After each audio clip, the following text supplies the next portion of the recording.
What does a homeless person look like? See, every day I ask this question, and when I stretch my ear out in every direction, I hear the same words. And if I brought a mirror, I see the same reflection. Dirty, smelly, lazy.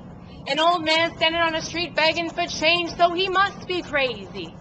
And I look back out at my audience and I repeat these words, not only because I expect this reaction. We make judgments based on what we see, but understand that what we see is nothing but a fraction. It's the invisible people who get lost. The more than 2/3 of our homeless population who are raising their hands in frustration, trying to avoid a citation, who are waking up in the shelter to get their kids dressed for school before heading to the bus station. You see, it's the single mother doing what she can to get out of this situation.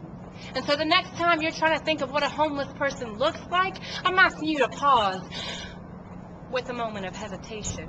Because tonight I can't bring you all the friends I've made this year to share their stories about how they ended up right here looking out at all of you with faces raised up so you can see their tears. So instead I invite you to meet just one with my words. And people, let me warn you right now, it ain't one of the happiest stories you've ever heard. See, it was 20 years ago that Rick received the call which would so drastically change his life, and the very people who inspired him to walk tall were gone in the blink of an eye, taken by that drunk man who decided to drive, and Rick, left alone, buried his wife and his child and said goodbye. Goodbye. And for the better part of a year, Rick sat at his kitchen table with a mindset that was less than stable, staring at a bottle of Jim Beam in one hand, and in the other hand something that didn't come with a label. A 9mm handgun, which when you bring it to your face only gets bigger, and he prayed to God to give him the strength to pull the trigger.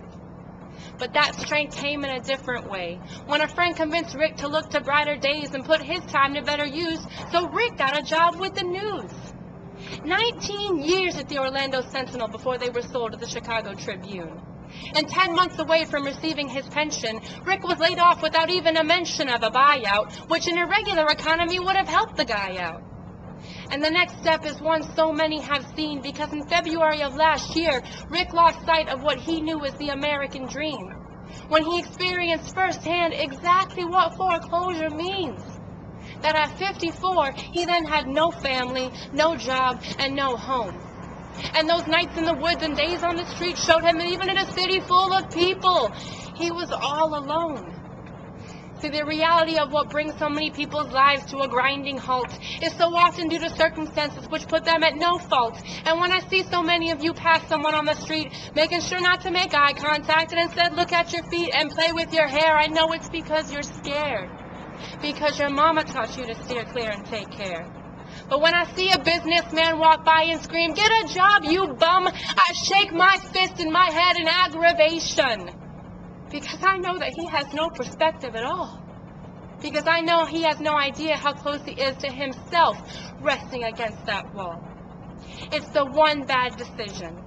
It's the one bad accident with no health insurance to pay your prescriptions. It's one loss of a good-paying job which gave you a career. It's one paycheck away from being right here. So if I can tell you anything tonight about what you can do to get involved, it's that this growing problem of homelessness is all of ours to solve. So the perceptions must change, and the stereotypes must be dispelled.